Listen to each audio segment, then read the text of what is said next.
queria começar agradecendo todo mundo, dizer que eu estou muito empolgado. Acho que a gente conseguiu montar aqui realmente um painel muito bacana, assim. Estou aqui bem empolgado. E justamente por isso, né, como o painel é de alta qualidade, eu organizei de modo que eu não precisasse responder nada, né? Que eu só fizesse perguntas justamente para não cair nesse enorme risco de ter que responder aqui com tanta gente boa aqui. Então, eu começo apresentando os nossos colegas aqui. Primeiro, a gente tem o advogado e deputado federal, doutor Hugo Leal, que milita muito nessa área, né? Tem um projeto de lei, o 1397, especificamente sobre recuperação judicial, que está tramitando, aí foi aprovado na Câmara e deve passar para o Senado, né? A gente vai falar um pouquinho dele. O doutor Marcelo Sacramone, que é juiz aqui na segunda vara de falência e recuperação judicial de São Paulo e professor da PUC aqui de São Paulo. E a Juliana Bumachar, nossa amiga e grande advogada de recuperação. Então, hoje vai ser bem bacana, né? Vai ser muito mais, eu acho que a gente preparou um roteirinho com algumas perguntas, né, para irem sendo respondidas, mas acho que a ideia é fazer absolutamente um bate-papo. Então, por favor, fiquem absolutamente à vontade para interromper um ao outro. Me interrompam mesmo, porque senão advogado fala muito mesmo. Fiquem absolutamente à vontade. E para quem está assistindo, acho que fiquem à vontade também para mandar perguntas. Podem mandar perguntas pelo chat. A gente fez um roteirinho que a gente vai seguir aqui de alguma maneira. E, no final, a gente passa pelas perguntas. Se tiver alguma pergunta exatamente sobre o tópico, a gente já emenda aqui de uma vez só. Mas, por favor, mandem perguntas pelo nosso chat. A gente consegue ver aqui e responder. Então é isso. Feitas as advertências iniciais, começamos aqui os trabalhos.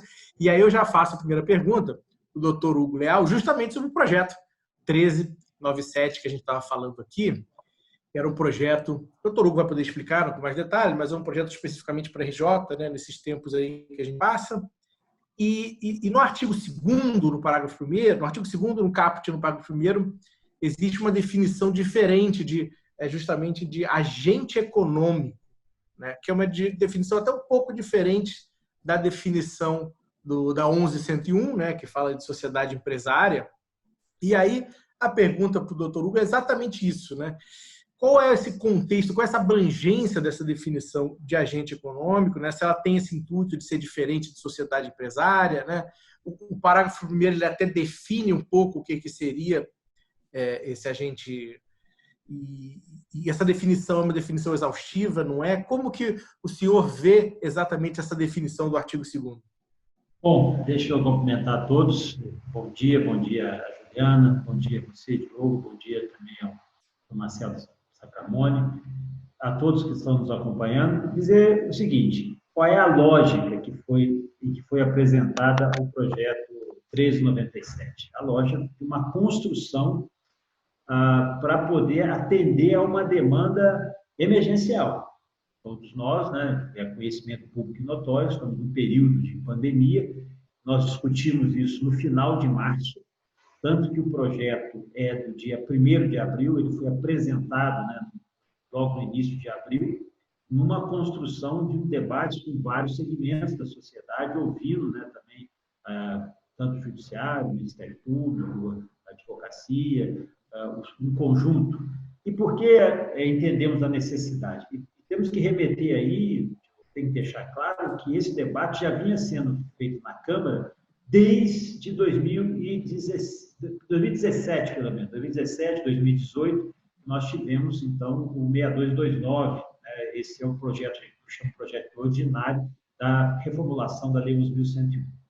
Então, mais ou menos esse grupo, junto com o Ministério da Economia, nós passamos a discutir quando ocorre o episódio da pandemia. Nós aprovamos aqui na Câmara um decreto de calamidade, entendemos a necessidade de fazer um projeto especificamente para esse período da pandemia, para esse período da calamidade, que discutisse, que desse oportunidade para um debate prévio sobre as circunstâncias que nós estamos vivendo. Então, veja, ele não é só uma modificação da 11.101, ele é um pouco mais amplo. mas não é tão amplo que possa caracterizar moratória ou qualquer outra coisa que já foi dita anteriormente. Ele prevê o que é o sentido amplo ali da questão do agente econômico, porque nós estamos tratando de um ambiente na área econômica, ou seja, de empresas ou de instituições que têm um CNPJ. Então, quando entende sociedade empresária, a gente amplia aqui para 2 institutos especificamente, porque a gente entendeu denominar de suspensão legal, que é a 30 dias, suspensão de 30 dias para aquelas ações de execução, somente para poder dar a intenção de fazer essa discussão prévia, aí, lato sensu, essa demanda tenderia a agente econômico nessa figura um pouco mais ampliada. E também a negociação preventiva, né, que nós colocamos lá 60 dias, para que houvesse uma possibilidade desse debate dentro desse período delicado, desse período que tem sido essa ocorrência que nós estamos assistindo, que é excepcional, pelo menos no mundo mais moderno do século XXI, aqui com essa dimensão, nós não tínhamos visto ainda. Então, o que nós queremos deixar claro é que o 1397 ele é uma circunstância excepcional, que foi dialogada com ambientes dentro do governo, com ambientes também dentro da sociedade, trazido experiências internacionais também, que é bom que se ressalte, com o Instituto da Suspensão Legal, o Instituto da Negociação Preventiva, e aí sim, já para as modificações temporárias da Lei 11.101, aí sim, sugerindo essa possibilidade, no caso, se não houvesse esse entendimento, aí usar o instrumento da recuperação judicial. Ou até mesmo aquelas recuperações judiciais que já estavam em andamento, ou já estão em andamento, a necessidade de fazer um novo debate sobre essa circunstância. Então, ele segue uma linha lógica, né? E ele é oferta para o debate dentro da sociedade, dentro do parlamento, que representa aí a sociedade, no seu sentido mais amplo, que nós pudéssemos ver isso. Então, só para deixar claro, sim, a figura do agente econômico, aí ele foi visto na 1397 para essas ações da suspensão legal, da negociação preventiva, e veja, para evitar que nós tivéssemos um volume maior ainda de ações dentro do Poder Judiciário, e principalmente como recuperação judicial e falência, que nós sabemos que já tem princípios definidos na Lei 11.101. Então, a ideia inicial, para nós inaugurarmos aqui, foi exatamente essa. Obrigado, doutor Hugo.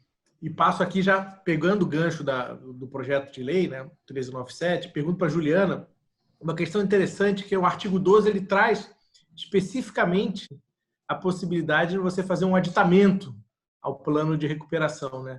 Apesar da 11.101 não ter essa possibilidade expressa, né, isso acontecia muito na prática, né? Então, como que você vê, Juliana, essa possibilidade e como operacionalizar ela na prática, né? Porque você vai incluir créditos depois do pedido de recuperação, não vai? Eles votam, não votam, né? O que você acha exatamente sobre isso? Bom dia, Diogo. Parabéns pela iniciativa do escritório. Tem aí feito vários debates nesse momento, super importante.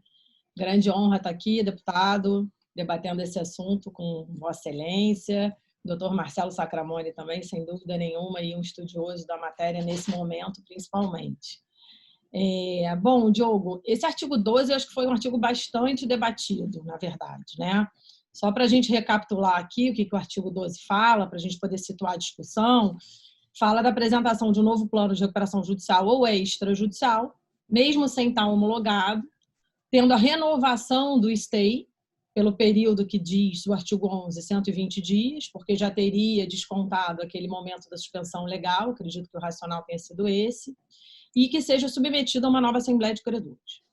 No parágrafo 1º, ele trata especificamente do cômputo dos votos, né, e do pagamento dos valores que vai se dar abatido valores que já tenham sido pagos em momento anterior.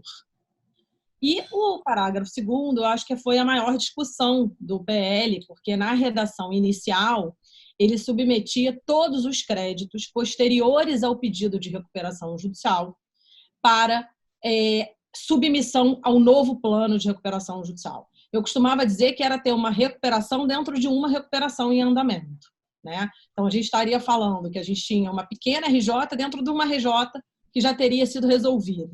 E incluía todos os créditos, sem nenhuma exceção, posteriores ao pedido de recuperação judicial nesse novo plano.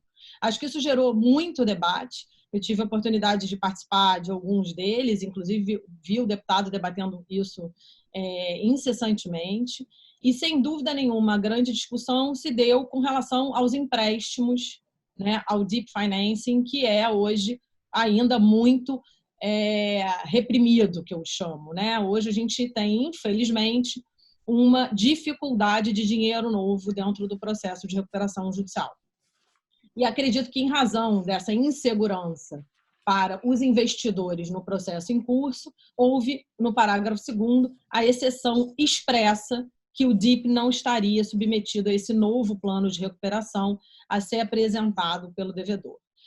Eu faço aqui 2 discussões que eu acho importantes, que eu acredito que esse artigo poderia ser um pouco mais abrangente, não só para o DIP. Eu acredito que para os créditos pós-RJ já iniciadas, a gente deveria ter a exclusão deles.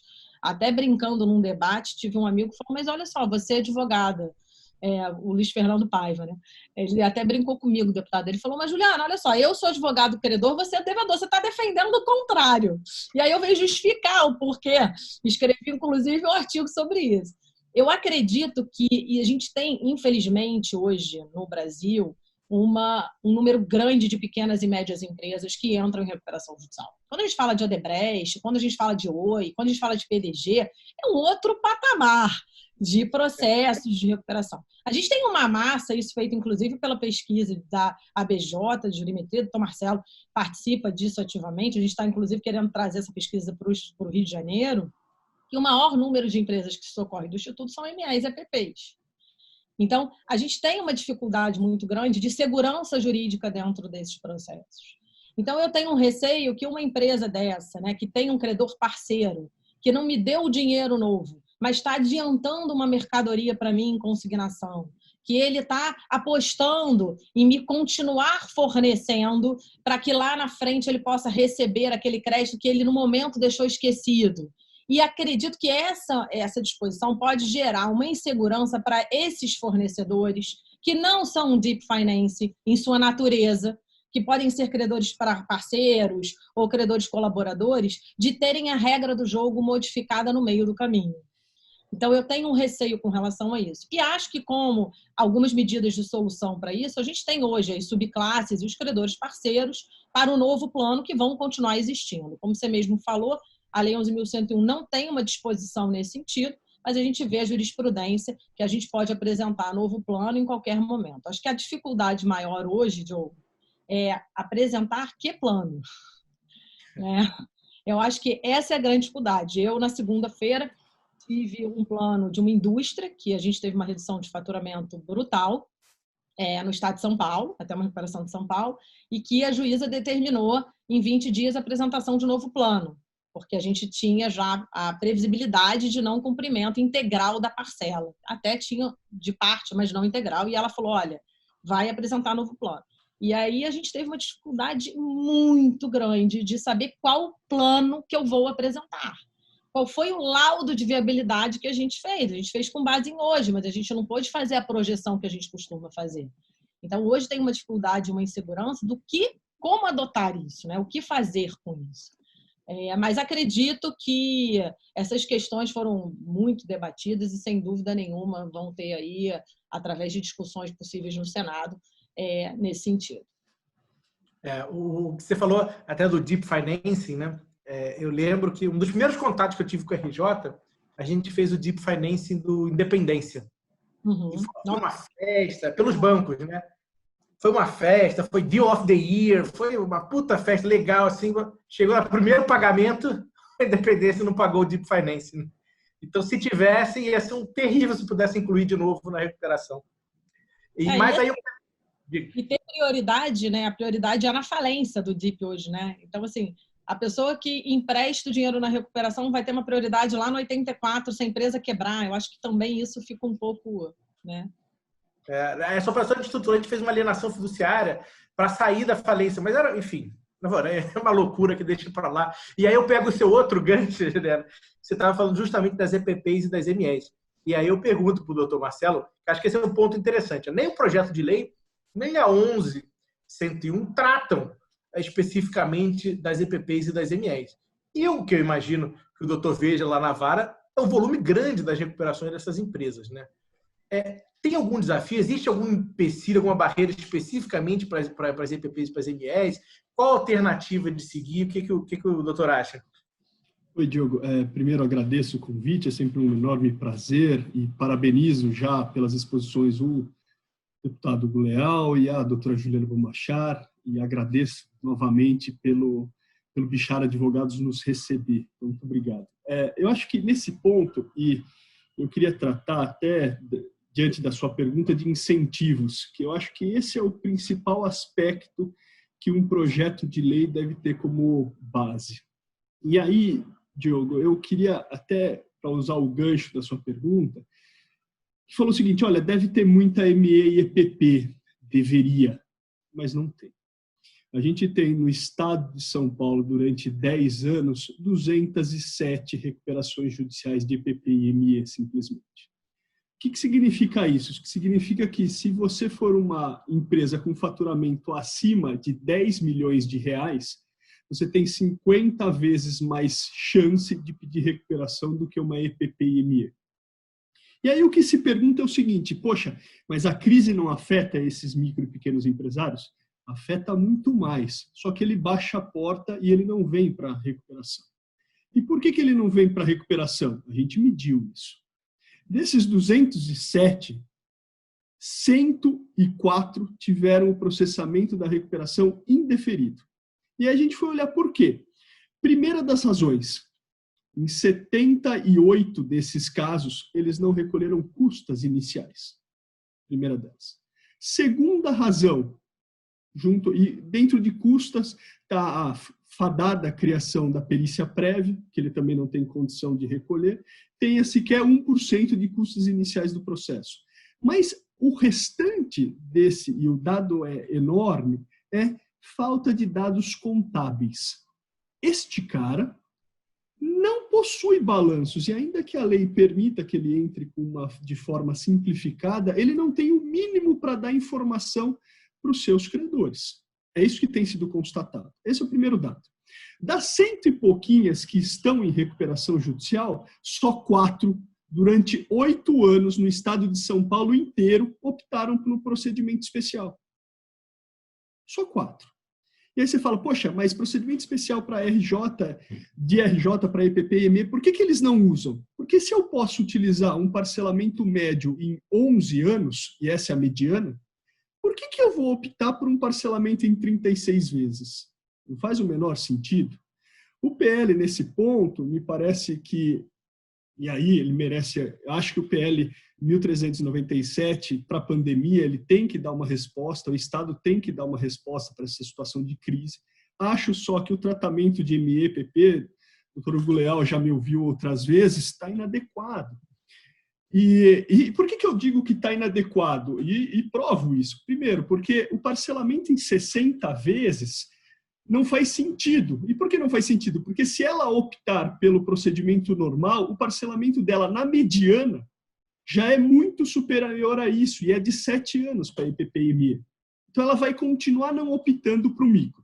Primeira hipótese. Segunda hipótese que foi lá estabelecida, que é o seguinte, se a classe de credores do 83 rejeitar aquele plano, ela não teria falência decretada. É isso que está no PL 1397. Porque se entendeu, e no meu entender de maneira absolutamente equivocada, que aquele devedor não ingressa com o procedimento porque ele tem medo de quebrar. Não, me parece que não. Ele não ingressa porque ele não tem condição contábil, ele não ingressa porque ele não tem condição financeira. Ele está muito mais sujeito a quebrar numa assembleia do que numa objeção. Então não faz sentido essa operação. E aí eu sempre tento ser, o doutor Hugo Leal já me conhece nesse ponto, propositivo do que eu acho que podia mudar. E eu acho o seguinte, a gente não pode pensar numa solução do judiciário para a EPP e ME, porque o judiciário é uma barreira de entrada para ele, custa caro. Não faz sentido, por conta disso, esse micro e pequeno empresário que hoje, são 89,2% dos empresários do estado de São Paulo, eles não têm o judiciário como uma primeira opção. Custa caro, primeiro. Então, não faz sentido a solução ser judicial, primeiro ponto. Segundo ponto, eu preciso criar uma forma de tratamento em que permita que a negociação por aquele credor seja de alguma forma pautada. Por quê? Porque ele não vai ter conhecimento de informação. Então, eu preciso, de alguma forma, incentivar esse pequeno empresário a se regularizar, eventualmente liquidando, eventualmente eliminando os débitos da física, como fiança e aval, para trazê-lo para a regularidade. Caso contrário, ele não virá. Então, eu acho que a solução, e acho que esse projeto tem que se concentrar, francamente, em 90% dos empresários nacionais, que são EPP e ME. Eu não estou fazendo, e acho que o Brasil não faz lei para tutelar o Odebrecht, para tutelar grandes empresários. Não, a gente tem hoje uma alternativa para empresários de insucesso, que tiveram fracasso, que é a EPP e ME, né? Que é a recuperação judicial, mas que para eles não é uma alternativa efetiva. A gente precisa fazer com que ele seja, porque daí ele vai se regularizar, ele vai voltar a pagar tributos, não vamos ter todas as desconsiderações da personalidade jurídica como temos hoje nas execuções, e assim por diante. Mas me parece, diante dos dados que a gente já levantou até agora, no estado de São Paulo, que o principal problema, o judiciário custa muito caro para esse cara, e, cara, 1%, o estado de São Paulo é uma das menores custas do Brasil.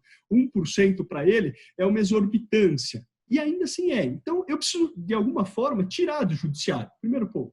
Segundo, ele não tem documento contábil. Então, como é que eu vou fazer uma negociação se o credor não tem informação a respeito disso?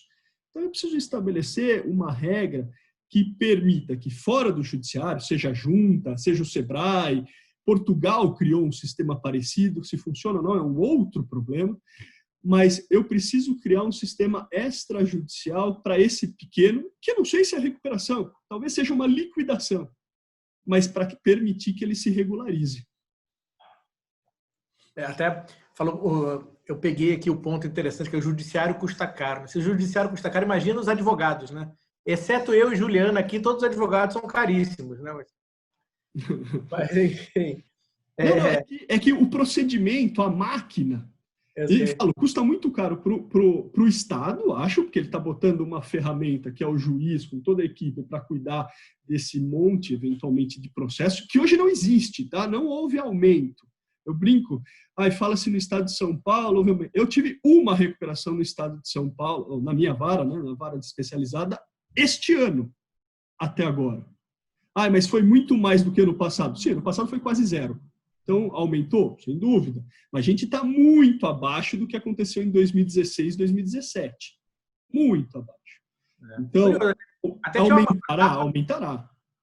Tinha uma capa do Valor Econômico, a semana passada, dizendo que teve um aumento, né, dos números de RJ. Mas comparado com o mês passado eu tive 0. Esse ano eu tive 1. Esse mês eu tive 1. Aumento infinito, né? Infinitos por cento de aumento. Mas continuando, e obrigado, Marcelo, pela resposta super fundamentada e com números, aí, muito bacana. Mas seguindo adiante, pergunto para o deputado, doutor Hugo, uma outra questão interessante que é para a gente entender até um pouco do projeto, né? Que são a questão das suspensões de atos executivos, tanto de que trata o artigo 5º, aquela suspensão de 30 dias, quando a lei entra em vigor, quanto a suspensão do artigo 6º, né, que fala também, se você pede para negociar, você tem uma outra suspensão, né? Qual que era esse racional? Né? Primeiro, uma pergunta de ordem prática, né? Suspensões, se elas se cumulam, não cumulam, né? E qual era o racional atrás dessa suspensão? Era buscar uma possibilidade de composição? Como que funciona isso? Eu vou falar o seguinte, é o efeito da cloroquina. A ideia era que essa legislação fosse aprovada logo, que pudesse já servir de instrumentos no período da pandemia. A pandemia, hoje nós já estamos completando pelo menos 90 dias, nós já estamos no mês de junho. Quando chegar o remédio, talvez não seja nem mais importante. Eu avalio já a questão temporal. Ela deveria ter sido feita lá em abril, início de abril, e aplicada a questão da suspensão legal, a questão da negociação preventiva, são prazos, são sugestões para poder suspender ações executivas. E, aliás, hoje tem mais um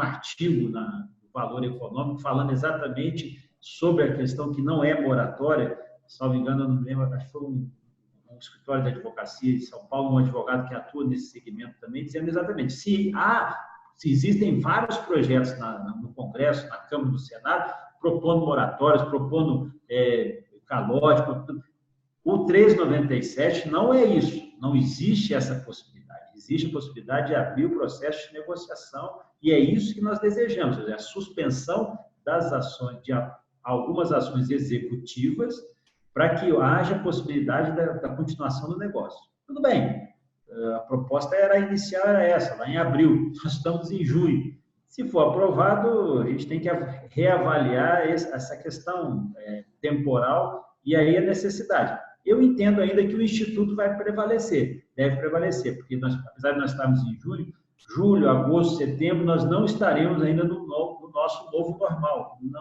Eu não imagino um novo normal com uma situação tão breve. Poderá continuar sendo utilizado. Lembrando que a negociação preventiva também, se optar por esse instrumento que está ali previsto na 397, é importante deixar claro que ele vai ser abatido também caso ele ingresse com a recuperação judicial. Ou seja, até para poder guardar um certo equilíbrio dentro do jogo, para não ficar 30 dias de suspensão legal, mais 90, 120, mais os 180, ele vai ter 300 dias, e isso não é lógico. Beleza. Primeiro que a gente sabe que o stay 180 da recuperação judicial, isso aí já está virando para as calengas gregas, isso aí já não está nem mais existindo, porque o judiciário tem compreendido assim de ampliar. Então, o nosso desejo era que esses instrumentos pudessem servir, como repito, como a cloroquina ali, imediato, no tratamento, quem sabe, vamos buscar um resultado prático. Eu entendo que era polêmico, mas necessário, e por isso que nós propusemos, exatamente buscando alguns exemplos, buscando algumas situações que nós já tínhamos visto que isso era necessário. Agora, quando ultrapassado esse momento, a gente percebe, né, que essa lógica vai continuar sendo debatida, vai continuar sendo discutida, e a gente vê a necessidade. E esses tempos atrás, até bom que deixar claro aqui, esses tempos atrás estavam fazendo uma comparação entre o projeto 1179, que fala também das relações privadas, que foi sugestão também de um grupo de trabalho de advogados, que são importantes também, mas não se confundia com o 397. Eu defini assim, uma lógica do 397 para relações para o sistema empresarial, ou seja, eu costumo dizer que para quem tem CNPJ, o 1179 avançava não só para as empresas, em alguns casos, mas principalmente também para pessoas físicas, para locação, para outros pontos que nós assistimos. Então, a ideia era criar um ambiente favorável, e a ideia continua sendo criar um ambiente favorável para essa perspectiva, para esta construção. Então, para esse tipo de diálogo, né? Agora, preservado essa questão, o instituto que já está consolidado, que é a questão da recuperação judicial. Me permita aqui um outro aspecto, o doutor Sacramone sempre toca esse ponto, eu sei que é um ponto muito importante no estudo, na defesa dele, com relação às micro e pequenas empresas, ou seja, MEs e PPE. Eu tenho certeza absoluta, eu também sou da mesma linha, eu tenho toda a preocupação e conheço o estudo dele. O estudo dele, aliás, eu estou até aqui com ele, ó, recuperação judicial no estado de São Paulo. Tá aqui, isso é raro, hein? Os impressos são raros, hein? Raríssimo. E tanto que o doutor Ivo Weisberger também nos contribui muito com esse trabalho, com capacidade, foi uma das pessoas que é a nossa referência. Agora, eu quero deixar claro, doutor Sacramone, eu tenho certeza que dessa sua convicção e dos seus dados, eu também trabalho com dados científicos, mas a gente tem que ver aqui que era da cidade de São Paulo, depois foi para o estado de São Paulo, né? É isso. Mas nós estamos falando de 27, de outros 26 estados, o Brasil é uma dimensão continental. Eu tenho recebido demandas, não só da questão de micro e pequeno, mas de outros segmentos, do Brasil todo, do Sul, né, do Rio Grande do Sul, de Pernambuco, do Piauí, do Mato Grosso, de Goiás, que são realidades completamente díspares. E a gente vê, em alguns pontos, a necessidade de congregar, inclusive, esse próprio debate. Em alguns ambientes, eu falei, em alguns estados, e eu recebi essa documentação, que as pessoas têm usado, sim, a recuperação judicial, a ordinária mesmo, para micro e pequena empresa, dependendo do tamanho. É caro? Claro que é caro. E aí eu remeto para um outro ponto, que eu sei que é importante aqui, ainda mais para o escritório que está aqui conosco, aqui, patrocinando, dando essa oportunidade, que é o escritório do Bichara, que é um escritório tributário. Aí eu quero fazer um comparativo aqui que eu acho que é muito importante. E o que eu defino aqui, guardadas as devidas proporções, mas para a gente tentar incorporar nesse debate da recuperação judicial e das falências, um tema que é muito importante na recuperação, e a doutora Juliana, na época, nós estávamos debatendo não só o 397, mas o 6229, também levava isso a ferro e fogo, que é a questão do fisco, que é a questão das dívidas tributárias. Veja, recentemente, tem 2 meses, 3 meses, foi aprovada a Lei 13.988, que, depois de quase 60 anos, regulamentou um dispositivo do Código Tributário, que é a questão da transação tributária por adesão ou até mesmo em processo. E o que aconteceu? Ampliou esse debate. Nós vimos assim, não sei se ainda não percebemos ainda o avanço com relação a isso, no que refere à Fazenda Nacional, né, porque a lei é uma lei federal e só avança ainda nas questões da Fazenda Nacional. Esse tema é um tema crucial para a questão das recuperações judiciais. E o que aconteceu?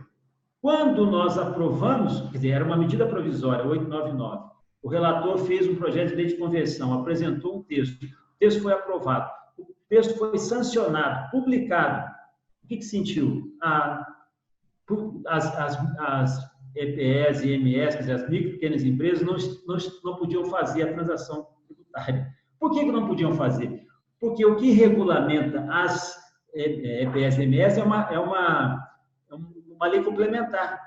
Teve que voltar para a Câmara, teve que dar entrada. Nós fizemos um novo debate recente, agora 2 semanas atrás, aprovamos um projeto na Câmara, estendendo para as EMS e EPS a questão da transação tributária, exatamente por causa da gradação da legislação. Porque o que regulamenta a legislação de EPS e de micro e pequenas empresas é uma lei complementar. Eu falo isso, né, só para um pouco mais para dar aqui algumas conotações do debate e para demonstrar que, às vezes, a visão do legislativo ela é uma visão, tem que ser uma visão muito mais ampla no sentido, porque nós estamos coordenando um trabalho aqui de 513 cabeças, mais 85 no Senado, de pessoas representando de vários segmentos e várias áreas do nosso país, e também com várias gradações legislativas.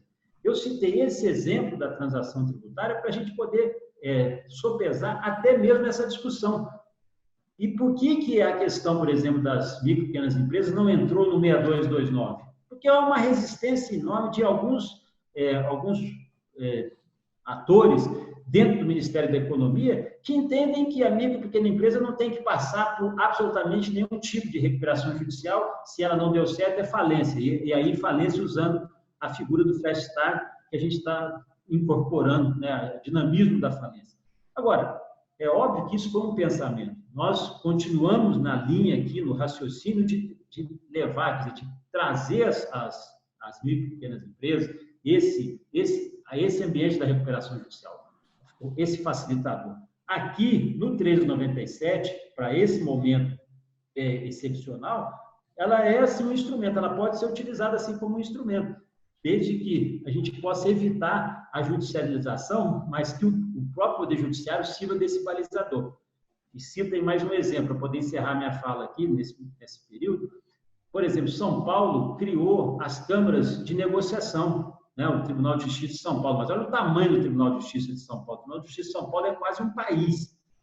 O ideal seria que todos os tribunais criassem essas câmaras de mediação, de compensação, para evitar o congestionamento nas varas e nas instâncias normais. Seria ótimo que o tribunal, né, mas não é a realidade. Então, quando nós positivamos alguns desses institutos, nós positivamos para que isso possa servir de estímulos a outras faces do Poder Judiciário, a outras ações, a outros mecanismos, quer dizer, sugerir essa matéria positivada para que dê ambiente para essa negociação, o ambiente positivado para que possa estimular. Seria ótimo que nós replicássemos o que acontece em São Paulo para todo o Brasil, mas São Paulo é um dos estados da federação. Por isso que esse trabalho legislativo ele tem que sopesar toda essa composição. As informações são sempre positivas, boas, mas nós temos que sempre ter esse cuidado com um olhar, sim, um olhar de país, né? E essa é a nossa necessidade quando fazemos uma legislação, seja ela ordinária, seja ela essa extraordinária que é a 397. Obrigado, doutor Hugo. Foi ótimo, ótima resposta, legal, muito bacana o debate.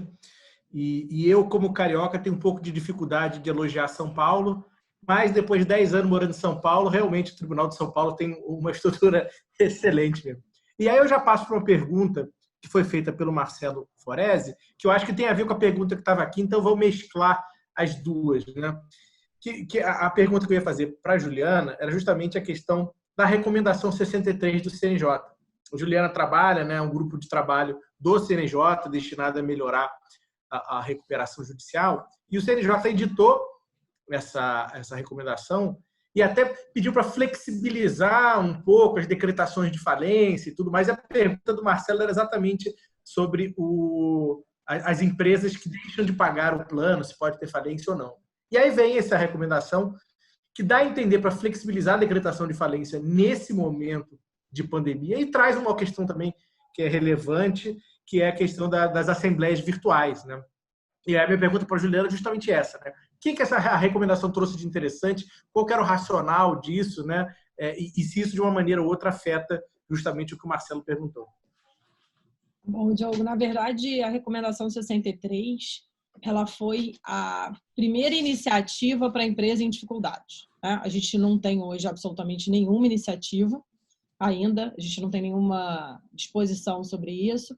A recomendação foi feita de forma super célere, muito no início da pandemia, salvo engano, isso foi até antes do 1397 do dia 1º de abril. Então, foi pioneiro nesse sentido. A recomendação, inclusive tem uma discussão sobre isso, né? Mas a recomendação ela não determina o que o juiz deva fazer, né? O nome mesmo já diz, é uma recomendação. Eu tive a oportunidade de ser convidada pelo ministro Salomão para participar do grupo. O grupo existem milhares de pessoas extremamente competentes e o tema é muito debatido, inclusive pelo conselheiro Henrique Ávila. E no artigo 3º e no artigo 4º da recomendação, que eu acho que é o que você está se referindo, são as duas disposições efetivas. Uma sobre a possível prorrogação do stay, né? E no artigo 4º, na fase de cumprimento do plano, a possibilidade do juiz aceitar um plano modificativo a ser submetido na Assembleia de Credores, desde que comprovada efetiva redução para a capacidade de cumprimento do plano. E no parágrafo único do artigo 4º da recomendação 63 do CNJ, ela fala, inclusive, para os juízes, nesses casos de não cumprimento, de flexibilização do artigo 73, inciso 4º, que fala sobre a convolução de plano não cumprido, que eu acho que é exatamente o que está sendo colocado. E aí, isso traz, assim, essa recomendação. Como é uma recomendação, a gente tem visto várias questões e várias decisões dissonantes nesse momento. Então, tem visto um posicionamento do Tribunal de São Paulo que, olha, você não pode deixar de cumprir o plano e pedir carência e seguir em frente. Você apresenta outro plano e submete de novo à Assembleia de Credores, né? mas existem decisões que estão flexibilizando. Então, eu não tenho capacidade de honrar agora com as últimas parcelas dos trabalhistas, então eu venho pedir uma carência desse plano em 120 dias. Ou eu estou pedindo, tenho a necessidade de liberação de valores retidos nessa recuperação judicial e preciso liberá-las para pagar alguma coisa. E aquilo não foi debatido com os credores naquela assembleia anterior. Então, acho que a gente tem decisões no sentido, hoje existem decisões no sentido de falar, então, está deferida a carência, está deferida a liberação, até porque a recomendação também fala da possível análise pelo juiz. Travou? Acho que travou um pouco a Juliana. A gente aguarda 30 segundos, se ela não voltar, a gente... Posso continuar a fala dela enquanto isso? Mas acho que ela vai. Não, é que essa questão é super interessante. Eu estava até tentando responder para o Marcelo aqui no chat. Eu tinha entendido que não era na RJ o descumprimento, mas era anteriormente, se ele podia pedir RJ ou não, que é justamente a questão da suspensão estabelecida em 1397. Mas, só para complementar, enquanto a Juliana não volta, a pergunta é interessante porque o que tem sido arguido nas petições é se existe aplicação da força maior e da onerosidade excessiva no plano, para suspender o cumprimento do plano enquanto a pandemia estiver ocorrendo ou revisar essa prestação. E aí eu devolvo para a Juliana. Eu travei. Marcelo me travou. Ele queria falar e te caiu, que derrubou aqui. Eu acho que... Juiz, ele é juiz, gente. Não, ele pode. Eu não. Mas, bom, então, assim, na verdade, o que eu estava dizendo é que existe, eu acredito, assim, segurança, né, da gente não ter uma linha nesse momento seguindo.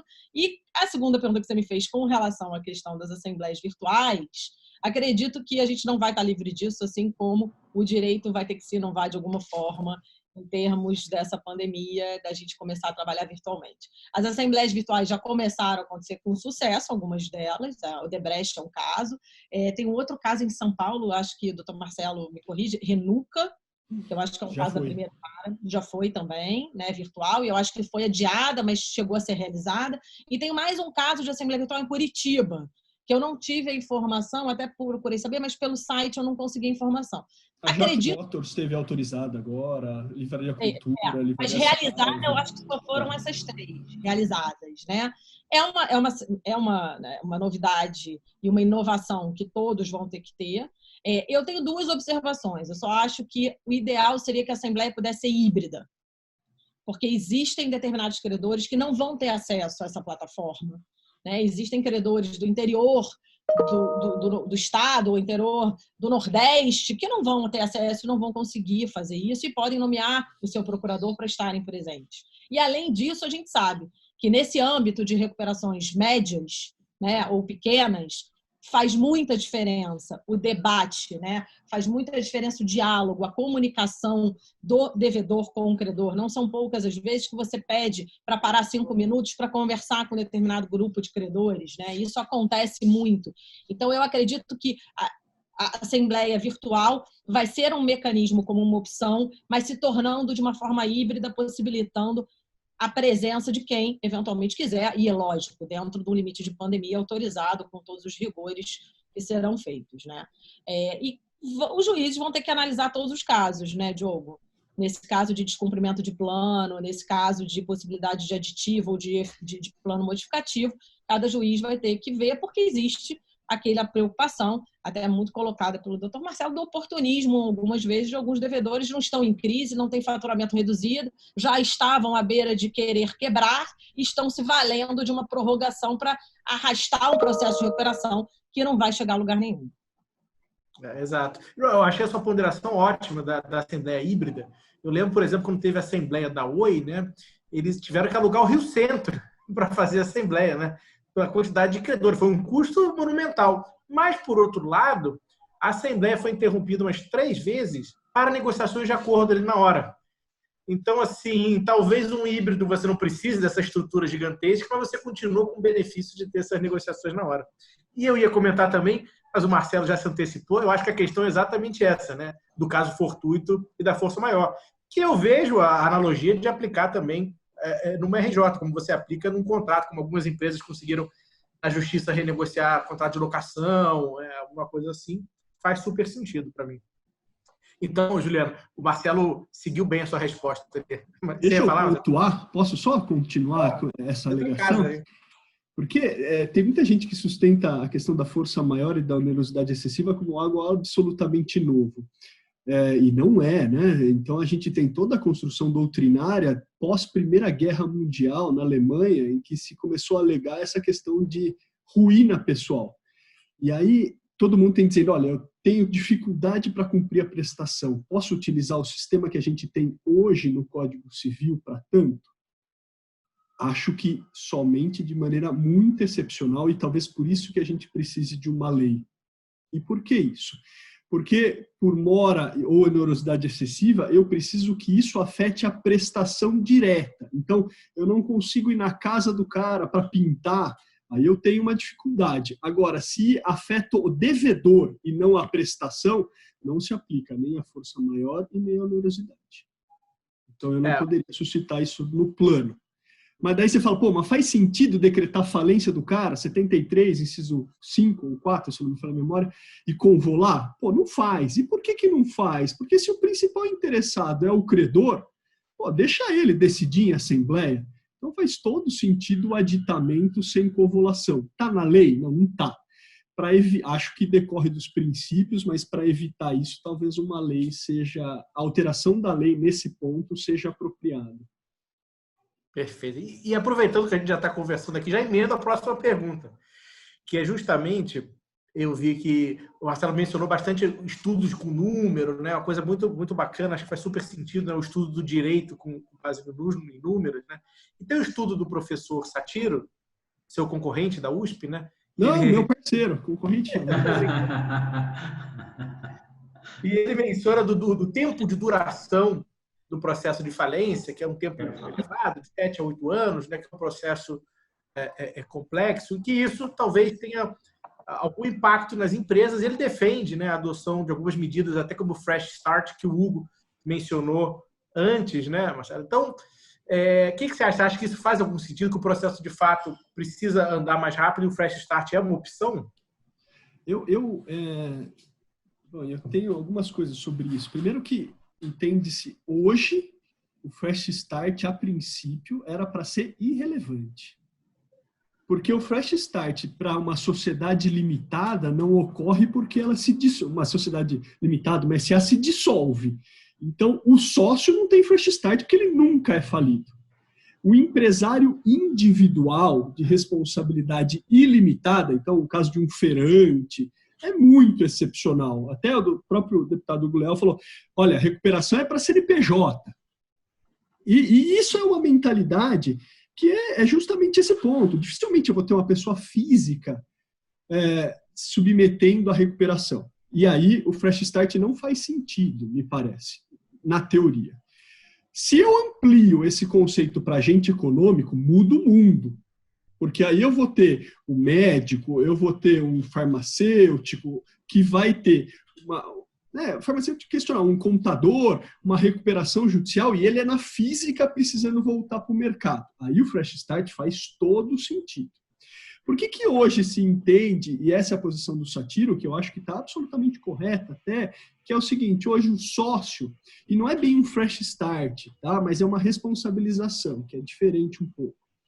Tanto que ele colocou isso no 158 da lei. Ele fala o seguinte, eu preciso evitar que o sócio seja responsabilizado por aqueles débitos da empresa. Então, o que é isso? A empresa, e o Satiro levantou em 8 anos, mas os estudos que a gente tem da Judite até, Jupetip, desculpe, da GV, fala de 9 a 10, ainda pior, com recuperação só de 14%. Eu tenho a possibilidade quase eterna, porque a lei fala que ocorre a impossibilidade ou prazo de responsabilização do sócio num período de 2 anos, se não me falha a memória, do encerramento da recuperação. Então esse cara, sócio, vai ficar 12 anos podendo ser acionado. Então o que ele tentou limitar é justamente isso. Olha, os prazos contam, e aí o 6229 veio nesse sentido até, e acho que é um dos grandes pontos do 6229, que o período ocorre da decretação da quebra e não do encerramento. Então, eu tenho um estímulo para que o administrador investigue e faça, mas não é, de novo, na leitura do 6229 não está agente econômico, né? Então, não está, só está no 1397. Mas ela não faria sentido para o próprio empresário em si, porque a grande maioria é PJ, né? Então, acaba sendo... Nenhuma sociedade vai querer voltar ao mercado e falar, eu não quero mais ser dissolvida. O que vai acontecer é uma enorme repercussão disso em face do sócio. E esse é um ponto interessante, para ele continuar voltando no mercado e ter outras sociedades. Na realidade, se tentou dividir o que a 11.101 já tinha sido feito, que é não confundir o sócio com o próprio empresário, que é a pessoa jurídica. Isso, de alguma forma, na nossa mentalidade, nunca foi diferenciado, e aí a lei passou a regular essa realidade para falar, meu amigo, você está livre para tocar a sua vida e ter outras coisas. Mas hoje, a princípio, ele já está. O que tentou é se deixar isso de maneira mais expressa possível. Eu queria fazer um comentário aí na fala. Eu entendi, eu conheço um pouco desse trabalho do professor Satiro e tenho um entendimento. E uma das ações, eu acho que uma das questões da 6229, que eu particularmente não sou um expert no assunto, venho acompanhando isso há 2 anos e conversando com várias pessoas, que o aspecto positivo é o flash start. O flash start, professor Sacramone, eu tenho uma ponderação, que a minha visão pode ser até equivocada, mas eu acho que o flash start é você reduzir o tempo da falência, reduzir também, porque os efeitos que ela vai dar para a responsabilização vai ser na sociedade limitada, nas outras não. Reduzir esse tempo que eu digo da sociedade empresária, da falência, para que o empreendedor, o CPF, volte a empreender, volte a aplicar, volte a abrir outras empresas. Não é só na situação de um meio, na situação de um empresário individual. É amplo, porque às vezes a pessoa entra no processo de falência, depois se arrasta 2, 3, 4, 5, 6 anos, quando ele vai tentar reinserir no mercado, fala assim, ele é falido, ele tem um processo, está respondendo um processo de falência, está vinculado a uma falência. A lógica é essa, a pessoa não consegue fazer a sua reinserção no mercado. Eu acho que o mais grave é exatamente isso. Quando a gente estabelece um prazo, depois da questão da recuperação judicial, da decretação da recuperação, início da decretação de falência, de 2 anos ou 3 anos, nós estamos em debate ainda no 6229, o perfil é exatamente esse, a perspectiva é exatamente essa sintonia que nós queremos quando fala do flash start, quando fala do conceito. Com relação às outras responsabilizações, a legislação outra legislação já interfere sobre isso, já manifesta sobre isso. Qual é o desejo? Qual é a lógica? Né? Não, entendi. O senhor tem uma atuação exatamente no judiciário, e ali o senhor desarma todos os problemas. Acho perfeito, mas deixa eu só te esclarecer, então, rapidinho.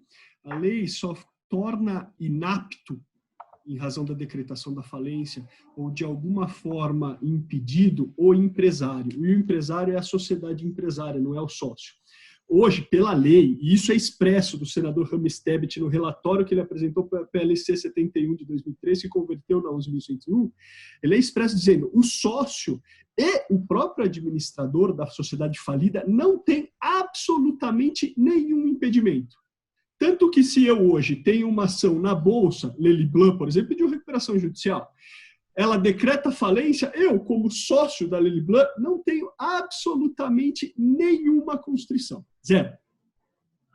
Por isso que... Zero. Não. Isso é na lei. Tá perfeito. É isso. Na prática, na vida, a gente acaba atrelando a esta pessoa jurídica ao próprio sócio, mas não está na lei. A gente está tentando... Não está. Não tem isso. Mas eu vou aconselhar o senhor ler Nelson Rodrigues. a vida como ela é. Mas é uma coisa que está na lei, outra coisa é o que a gente chama de direito consuetudinário. O povo de Vossa sabe muito melhor do que eu. É o que eu falo. Não adianta, não está na lei, você está livre. O que eu quero é que eles... O que é o flash tax, na minha concepção? O flash tax é paga as dívidas, paga quem puder, deixa a dívida quem for, libera o empresário. A lógica é essa. A lógica é sair esse outro. Porque o cara pode, eu posso ser sócio de uma ação de uma sociedade mais ampla, vai ser sócio responsável, eu sou sócio majoritário, eu sou sócio com um percentual maior. Essa aqui, eu acho que essa que é a questão. Nós temos que livrar essa pecha de que o falido é uma pessoa que tem que ser excluída da sociedade. Eu acho que o ambiente de negócio requer isso. Por isso é que se trata de uma lei de recuperação judicial e falência, ou seja, nós vamos fazer todo o esforço para recuperar. O judiciário vai se colocar ali, não é uma ação de contencioso, mas é uma ação que o judiciário entra ali como um ator de incentivador, um animador para tentar ver, para equilibrar as forças entre credores e devedores. Por isso o nome é recuperação judicial. A tentativa de recuperação, senão vai para a falência. Quando vai para a falência, o que tem que acontecer? Rápido, vamos devolver, vamos pegar, porque essa tendência, se não houver fraude, aí a situação é outra, aí muda de figura, porque aí passa a ser crime, não do que nós estamos tratando, da sociedade empresária. Respeito o seu entendimento, mas eu estou dizendo o seguinte, a vida como ela é, Nelson Rodrigues já falava isso. A falência é o melhor ponto, me parece, do 6229, e eu concordo integralmente com as disposições e acho que ele, inclusive, deveria ocorrer o mais rápido possível quanto à falência. Deixa eu pedir uma coisa que não vai... Eu não estou fugindo do debate, não, mas é que às 12 horas eu tenho que entrar numa outra conferência aqui, e aqui eu estou em Brasília hoje, e eu sou relator da minha medida provisória 932, que faz esses ajustes no Sistema S, né?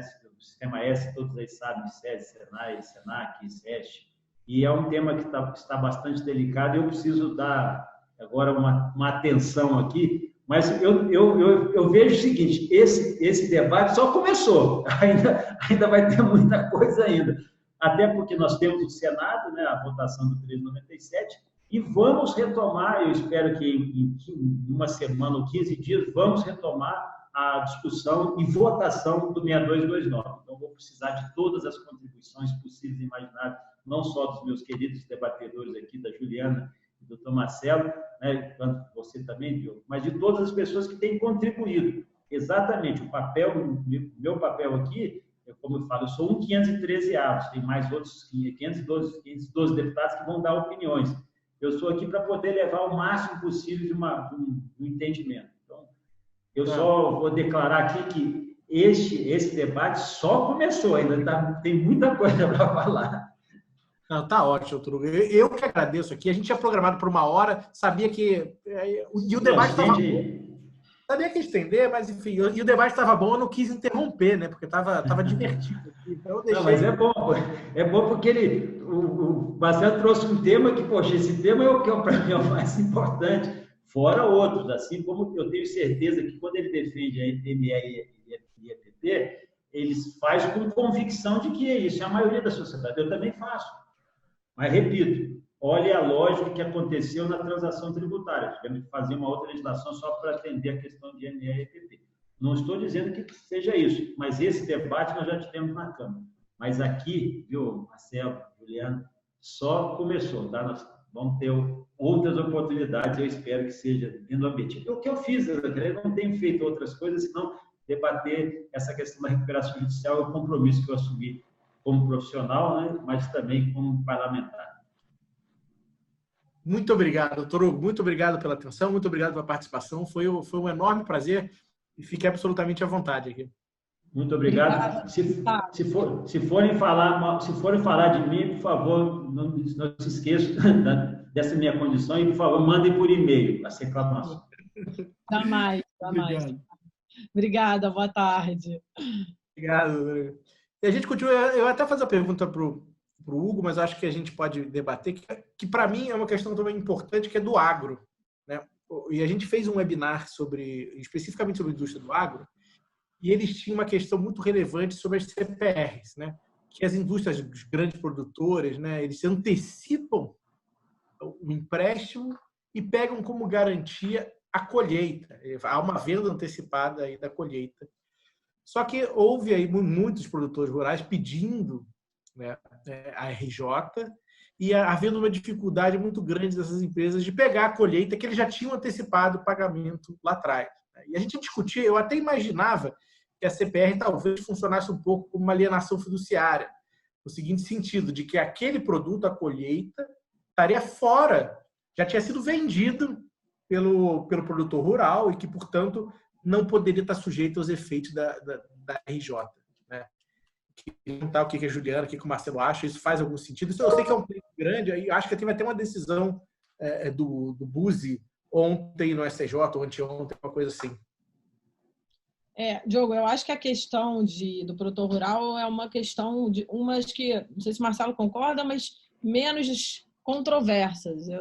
Hoje, o que o Marcelo sempre colocou, fazendo até uma analogia do que ele estava dizendo com relação à falência, não está previsto na lei a possibilidade de agente econômico. E a gente tem milhares de discussões a respeito disso, inclusive agora com a possibilidade da Associação Cândido Mendes ingressar em recuperação judicial.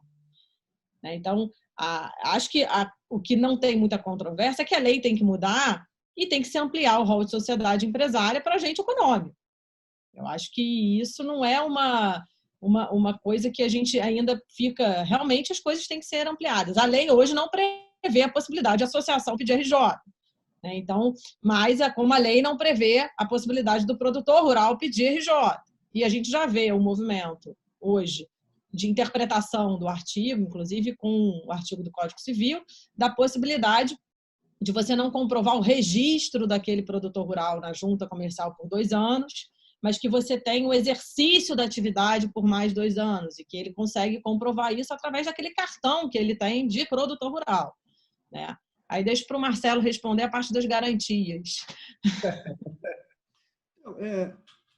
Com relação ao produtor rural, eu acho que é inevitável que todos ingressem na recuperação, que a recuperação é feita para superar a crise, não para proteger devedor, mas a gente tem um absoluto desvio no direito brasileiro, porque a recuperação hoje tem sido utilizada não como o melhor mecanismo para apurar a viabilidade econômica do devedor. Então, o Dr. Hugo Leal questionou dados, e vamos falar sobre eles, 90% das recuperações são aprovadas. Obviamente, nem todos esses 90% tinham condição de estar em recuperação e de ter ela concedida. Então, a pergunta que eu acho não é se ele deve ou não ingressar com a recuperação judicial, o que eu acho que é inevitável, e acho que o Instituto foi feito para isso, então eu acho que tem que ser agente econômico mesmo, como é no resto do planeta, pelo menos, né, nos grandes pontos desenvolvidos, acho que mas o que a gente precisa é acabar aprimorando os incentivos para que aqueles credores efetivamente tenham incentivos para avaliar de maneira correta se aquele devedor é viável ou não. E a garantia é justamente esse ponto. Não me faz o melhor ou o maior sentido, né? Eu não vejo grandes lógicas em que aquela garantia seja compartilhada. Se ele tem uma garantia, trabalhou de maneira mais diligente do que seus outros pares, ele tem que, de alguma forma, ter poder sobre aquela garantia. No direito brasileiro, a gente criou garantias que não valem. Então, hipoteca, penhor e anticrese são as garantias reais. Por que ninguém tem isso? Porque na falência vai todo mundo ser pago, inclusive do extraconcursal, depois do trabalhista, e depois vai ser dividido entre todo mundo na medida da garantia. Não faz sentido algum. Por outro lado, eu preciso criar daí super garantias, que é a alienação fiduciária. Então, seja alienação, seja compra e venda com reserva de domínio, então eu posso fazer o CPR através de, me parece, e para mim, de toda a lógica, que de alguma forma o CPR deveria, pelo menos já que o CPR circula, transferir a propriedade em relação àquilo, porque senão a garantia se esvai. É isso que ocorre? Precisaria buscar na legislação do CPR de maneira específica. Me parece que não. E aí, por conta disso, é simplesmente um direito de crédito. Mas eu precisaria aprofundar isso para avaliar se há transferência de propriedade propriamente dita. que é questionável. Bom, mas de toda forma, eu tento criar super garantias para fazer com que este credor se submeta ou não se submeta à recuperação judicial e consiga retirar os bens. Poxa, não é melhor, então, a gente fazer um tratamento adequado de garantias no direito brasileiro para estimular que o credor seja diligente e aí ele receba na frente dos outros e, por outro lado, o credor que não for vai ser submetido a isso? Crédito tributário, que o doutor Hugo Leal disse, veja, ainda que eu faça um parcelamento, se esse parcelamento não for exigível e não for feito em condições adequadas e haja uma correspondência da recuperação judicial com a falência, eu sempre vou utilizar a recuperação judicial para fraudar os credores. De que forma fraudar os credores? Esse credor vai concordar com qualquer porcaria, porque na falência ele vai receber depois do fisco, então ele nunca vai receber. Então, eu preciso, de alguma forma, equiparar as alternativas para que esse credor tenha um incentivo a ali avaliar se aquilo lá é melhor que seja na falência ou na recuperação. Enquanto isso não for feito, eu posso botar o crédito tributário em 360 meses ou, de alguma forma, com transação, amortização de juros, que não vai funcionar. Já não funcionou até agora. E o judiciário simplesmente deixou de aplicar. Vai mudar isso? Não vai. Por isso e dizem que a loucura é pedir uma solução diferente quando eu parto da mesma premissa. Mas é exatamente o que a gente está fazendo. O ideal é que a gente não tivesse credores excluídos, né, Dr. Marcelo? Essa é uma das opções. Ou excluir os dois. Então, é que ninguém quer. Fala assim, fora, por exemplo, crédito tributário. Se o cara não for pago, ele é preso. Ele está comprometendo o país. O primeiro a receber na falência é ele, porque afinal ele não pode escolher. Esse é um ponto. Ou entra todo mundo para a recuperação judicial, ou eu equipar esse crédito tributário a uma determinada classe que vota, já que o credor tributário não quer votar. Então, eu preciso pagar o credor tributário da mesma forma que eu pago o credor com garantia real, ou quirografário, que seja. Não pagou? Falência. Mas daí eu começo a equipar as moedas. Mas eu preciso ter um sistema de equivalência, para que aquele empresário consiga se estruturar, mas principalmente para que o credor consiga escolher qual é a melhor medida. Isso não ocorre hoje. Eu gosto, até o doutor Hugo Leal fugiu até, depois de ter me provocado, mas que ele falou da EPP e IME, e é um dado super curioso, e ele tem absoluta razão.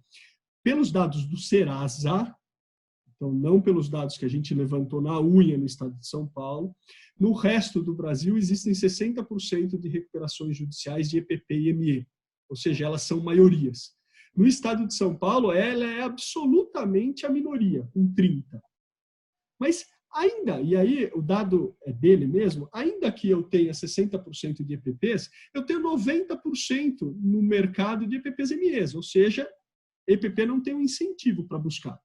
E por que a solução que foi dada no 1397 é ultra perigosa? Porque ele fala que não existe moratória. É correto, que afinal incide juros e correção. Só que a cláusula moratória de pena está escrito no 1397 que ela é suspensa. Então não tem moratória, mas não é que ele fica normalmente sem pagar. Não, não tem mora. Segundo, se eu peço uma recuperação judicial depois, eu posso colocar todos aqueles juros que se venceu e a correção naquele período para dentro da recuperação judicial. Então, eu posso não pagar. Isso é mora? É exatamente igual. E aí tem um ponto que é interessante, que fala o seguinte, eu só tenho hoje, Diogo, algo em torno, e aí o número estimado, que é Brasil, tá? Em São Paulo a gente tem algo em torno de 1.400 recuperações judiciais. Se a gente for levar isso para o Brasil, eu tenho algo próximo, chutando bem por cima, 10.000 recuperações judiciais.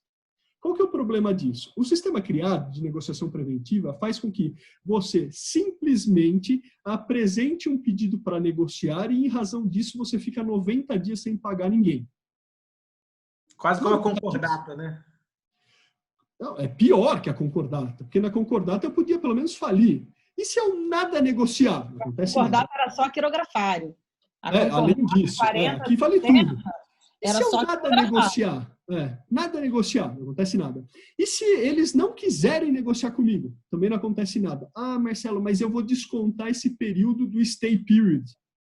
Beleza, o stay de 180 dias, na prática, ele é de 547. Vamos falar de prática, já que gostamos de falar de prática. 547. Se eu vou descontar 90, talvez de 547 vá para 650. Pouco importa. É 547 porque foi quando a Assembleia decidiu. Por que isso importa? Porque não existe nenhuma consequência da negociação preventiva, nenhum ônus.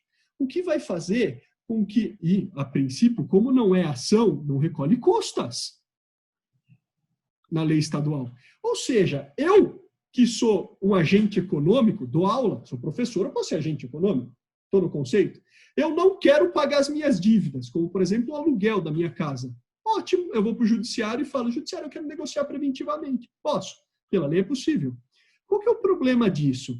Só entre empresários, a gente tem 25 milhões de empresários no Brasil. Se a gente for expandir para agente econômico, ninguém nem sabe esse número.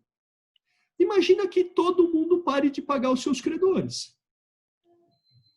Porque, obviamente, se eu puder, sem consequência, eu vou querer.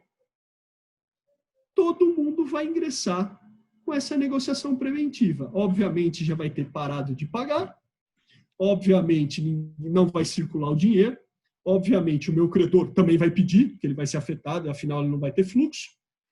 Para onde a gente vai levar essa crise? Talvez fique, e aí eu falo talvez porque eu posso estar absolutamente errado. Eles podem estar absolutamente certos. A grande verdade é que vale a pena correr esse risco? Não seria melhor que a gente tivesse, e eu brinco sempre que economista serve para alguma coisa, e serve justamente para isso, para fazer modelos e eventualmente mensurar qual vai ser o impacto que a gente vai ter e se a emenda talvez não seja muito pior do que o soneto. Será que não vale a pena a gente ter uma discussão estruturada de qual é a consequência disso? E aí, só para terminar, na Lei de Liberdade Econômica, isso foi obrigado por atos do Executivo. Estudos de mensuração. Poxa, se para resoluções, decretos do Executivo eu preciso, imagine para uma lei que mexe com todo o mercado.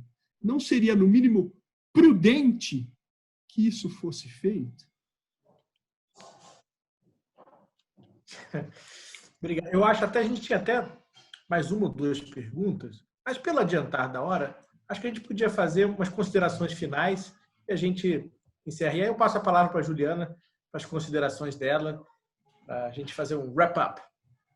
Ótimo, Diogo. Obrigada mais uma vez. Acho que esse modo de debate é fundamental. Queria ter falado com o deputado só que eu acredito que abrir efetivamente o debate para outras pessoas do direito e não apenas para um grupo de trabalho que possa estar ali é muito importante, né? Porque eu acho que através de várias pessoas pensando juntas que as melhores soluções acabam acontecendo, né? Então, acredito e acho que assim, o deputado tem se colocado mesmo à disposição para debater, mas acredito que a gente possa ter um pouco mais de um debate um pouco mais focado efetivamente em determinadas sugestões que possam vir para melhorar o Instituto e para trazer mais segurança jurídica, né?